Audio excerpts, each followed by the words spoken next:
खुलुमबाय आं सिबि रानि ब्रह्म आंनि एसबि बड' निउज चेनेलाव नोंथांमोनखौ बरायनाय थाबाय बे चेनेलनि गेजेरजों सानफ्रोमबो सानसेयारि गोनां खौरांफोरखौ फोसावनाय जायो नोंथाङा दासिमबो बे चेनेलखौ साबस्क्राइब खालामनानै लायाखैबा सानफ्रोमबो सानसेयारि खौरांखौ मोननो थाखाय साबस्क्राइब खालामनानै लानो हागोन लोगोसे बेल आइकनखौबो क्लिक खालामनो हागोन जाहाथे खौरां फोसावनाय लोगो लोगोनो नोंथांनाव गिबिसिन खौराङा सौहैयो थुदो बिदिब्ला दिनैनि खौरांखौ जागायजेननोसै आसाम स्टेट स्कुल एडुकेशन बोर्डजों खुंजानो गोनां टेट काम रिक्रुटमेन्ट आनजादनि अक्ट'खौ फावसायबाय 29 डिसेम्बराव खुंजानो गोनांमोन ग्रेजुवेट आरो पोस्ट ग्रेजुवेटनि टेट काम रिक्रुटमेन्ट एग्जामिनेशना नाथाय बेखौ फावसायनानै 19 जानुवारियाव खुंनाय जासिगोन होननानै फोसावबाय डाइरेक्टर अफ सेकेन्डारि एडुकेशन आसामनिफ्राय नटिफिकेशन फोसावदों नटिफिकेशननि गेजेरजों बेखौनो फोरमायथिदों जाय आनजादखौ 29 डिसेम्बराव खुंनो गोनांमोन बे आनजादखौ 19 जानुवारियावसो खुंनाय जासिगोन अदेबानि 15 साननि उनावसो खुंनाय जासिगोन फ्रेश एडमिट कार्डखौ गोदानै डाउनलड खालामफिननो हागोन फर्म फिलआप खालामनाय समाव होनाय एप्लिकेशन नाम्बार आरो पासवर्डखौ होनानैनो एडमिट कार्डखौ गोदानै डाउनलड खालामनो हागोन 3 जानुवारि फुंनि 11 रिंगानिफ्राय माध्यमिक.assam.gov.in आव थांनानै डाउनलड खालामनो हागोन उदालगुरिनि टंलायाव गोमानाय सानै बिदा फंबायखौ बोखांनो हाबाय उदालगुरिनि टंलानि बाथाबारि शस्त्रपारा नायका दैमानि रुगुङावनो बिदा आरो फंबायनि गोथै देहाखौ बोखांनो हादों थैनाय बिदा फंबायआ 12 आरो 14 बोसोर बैसोनिमोन मुङा कौशिक शर्मा आरो गौरव शर्मा बिथांमोनहा थाखो 5 आरो थाखो 2 आव फरायोमोन टंलानि केन्द्रीय जातीय विद्यालयावनो फरायोमोन बिथांमोनहा नाथाय फरायसालियाव थांनाय समनिफ्रायनो गोमानानै दंमोन गावनि न'फारसे गिदिंबोफिनाखैमोन बिदा फंबाय सानैया बेखौ लानानै न'खरनिफ्रा पुलिसनिसिम अजद होदों बेनि उनावनो संदानानै बिदा आरो फंबायखौ बुथारग्रा दायनिगिरि निराज शर्माखौ खाबाय पुलिसा फोरमायथिनो गोनांदि बुथारजानाय कौशिक शर्मा आरो गौरव शर्मानि बिफानिया सानै बिसि दंमोन बिसि गिबिनि फिसाज्ला निराज शर्मायानो बिमा गदायनि सानै फिसाज्लाखौ बुथारदों फोरमायथिनाय बायदिब्ला फरायसालियाव फैनाय समावनो सानै उन्दै गथ'साखौ मटर साइकेलाव दैखांनानै लांदोंमोन निराज शर्माया बेनि उनाव दै जिङाव बुथारहैदोंमोन दा पुलिसा दायनिगिरि निराज शर्माखौ खाबाय सनापुरनि कुसुतलियाव हाफिज आलिया जाबाय राहुल बर' बिसि रिजवान बेगमा जाबाय भूमिका बर' गंसे मुस्लिम नखरा धोरोम सोलायनानै हिन्दु धोरोम लानानै बर' बिमुं लादों नंगौ गमामायैनो बे जाथाया जादों जोंनि रायजोआव दिगारु दैमानि सेराव हिन्दु धोरोमनि आसार खान्थिनि गेजेरजों हिन्दु धोरोमाव हाबदों बेनि उनाव सनापुरनि एलेंगानि हरिकृष्ण मन्दिराव पुरहित हम जयग होनायनि गेजेरजों हिन्दु समाजाव हाबदों हिन्दु समाजाव हाबनायनि उनाव बर' बिमुं लादों बिथांमोनहा नाथाय बर' समाजजों सावरायालासे बर' बिमुं लानायाव एसे जेंना सोमजिनायखौ नुनो मोननाय जादों बेनिखायनो बर' समाजा बर' बिमुं लानो गनायथि होआगौमानि बा बर'फोरा बजबागौमानि बर' बिमुंखौ लाथ'नाय नङा होननानैबो फोरमायथिदों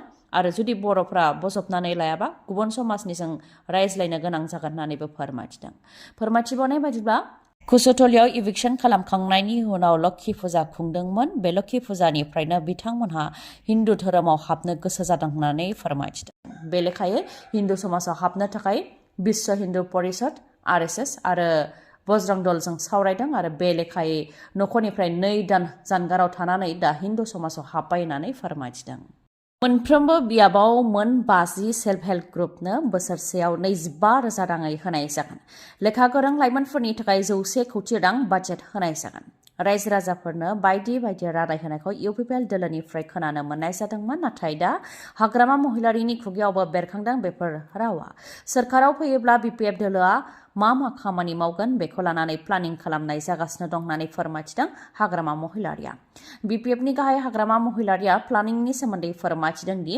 लेबार मावनानै जाग्रा मैगं थाइगं फाननानै जाग्रा दिन हाजिरा मावनानै जाग्रा जायफोर सानसे मावाब्लानो मोनजाया बिथांमोननो 5,000 राङै होनाय जागोन मोनफ्रोमबो बियाबाव 2,500 मुलाम्फायारिफोरनो 5,000 राङै होनाय जागोन होननानै फोरमायथिदों बेनि अनगायैबो मोनफ्रोमबो बियाबनि मोन 50 सेल्फ हेल्प ग्रुपनो बोसोराव 25,000 राङै होनाय जागोन होननानैबो फोरमायथिदों बेनि अनगायैबो BA MA MSc उथ्रिसारनानै बेकार जानानै थानाय लाइमोनफोरनि थाखायबो खामानि होनो थाखाय 100 कौटि रां बाजेट होनाय जागोन होननानै फोरमायथिदों सोलोंथाइनि बेलायाव उदालगुरियाव बड'लेण्ड इउनिभार्सिटि केम्पास लुगोन होननानै फोरमायथिदों बिजाथि नागिरनायफोरनिफ्राय 2 लाख राङै बिनायनि सायावबो हाग्रामा महिलारी बिथाङा बुंथियो दि जायफोर MCLA जानानै दंखायो बिथांमोनहा 2 लाख रां होनांगौनि जेबो गोनांथि गैया नाथाय गुबुन बियाबफोर जेराव BPFनि MCLA गैया बैफोराव 2 लाख रां होनो नांगोन होननानै बुंथियो बिथाङा आरो BPF दोलोआव दा जोबोद रांनि आंखाल जानानै दं होननानैबो फोरमायथियो।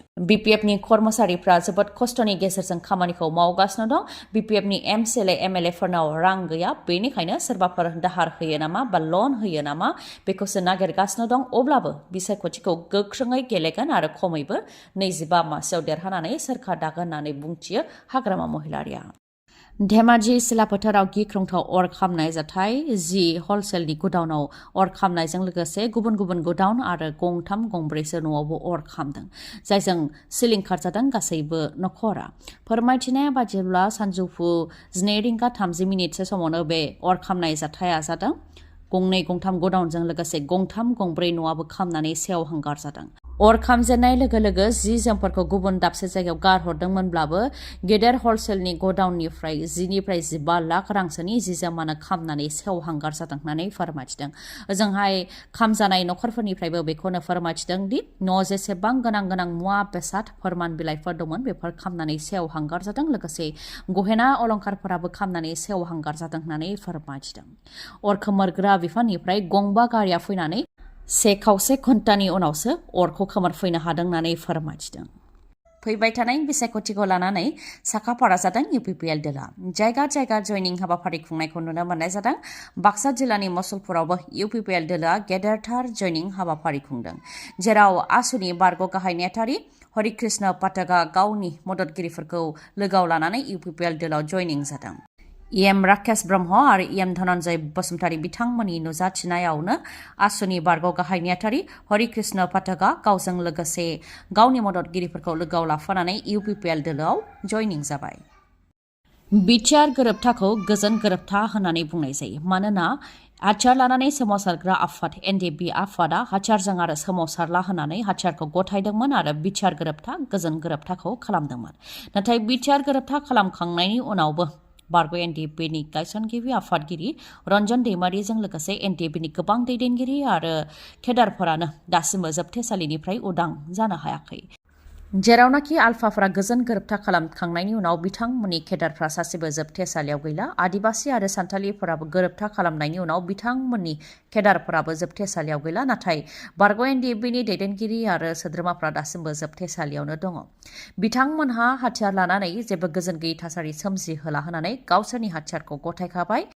बेनिखायनो बिथांमोनखौ उदां अख्राङाव जाहाथे लाबोयो, बेनि थाखाय आसाम सोरखार आरो भारत सोरखारनिसिम खावलायबोदों होननानै फोरमायथियो दिपेन बर' बिथाङा।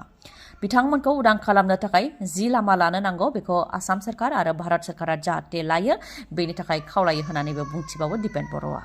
बेनि अनगायैबो बिटिआर गोरोबथानि 6.3 दफानि गेजेरजों फरायसालिफोरखौ प्रभिन्सियेलाइज खालामनायनि खामानियाबो गेहेलेम जादों होननानै बुंथियो दिपेन बर' बिथाङा। दासिम 60 कलेजफोरखौल' प्रभिन्सियेलाइज खालामनाय जादों, नाथाय जुदि फरायसालिफोरखौ प्रभिन्सियेलाइज थाबैनो खालामाब्ला बिमा रावनि फरायसालिफ्रा थैलांगोन होननानैबो बुंथियो। बेनिखायनो थाबैनो फरायसालिफोरखौ जाहाथे प्रभिन्सियेलाइज खालामो, बेनि थाखायबो खावलायो दिपेन बर'आ। गोथार बर'दिन आरो गोदान बोसोर फैनाय गेजेराव माखासे सानल' आद्रा दंसै। गोथार बर'दिन आरो गोदान बोसोरजों लोब्बा लाखिनानै काजलगावनि MMH अट' हन्डा श'रुमा नोंथांमोननि थाखाय लाबोदों गोजोनथाव रादाब।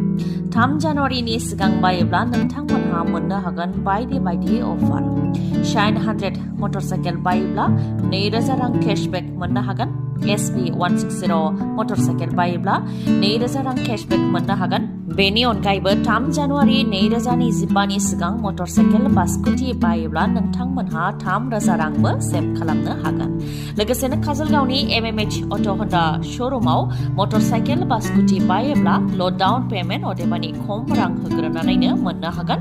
लोगोसे एक्सचेन्ज ब'नासबो थागोन। बेसेन नाङालासे गंनै हेलमेट मोननो हागोन आरो गांसे ब्लेक हेटबो मोननो हागोन। अब्ला नोंथाङा माखौथो गोबाव खालामखो, थाबैनो काजलगावआव थानाय MMH अट' हन्डा श'रुमनिफ्राय नोंथाङा मटरसाइकेल बा स्कुटिखौ बायनानै लाबोदों। मोजाङै मिथिबावनो थाखाय 8720957824 नङाब्ला 7002252878 बे नाम्बाराव खौरां लानो हागोन। गोजोन्थों। खौरांखौ जोबजासे खोनासंनायनि थाखाय गोजोननाय थाबाय। गाबोननि सानाव फिन गोदान खौरांजों लोगो मोनफिनगोन। दिनैनि थाखाय गोजोन्थों।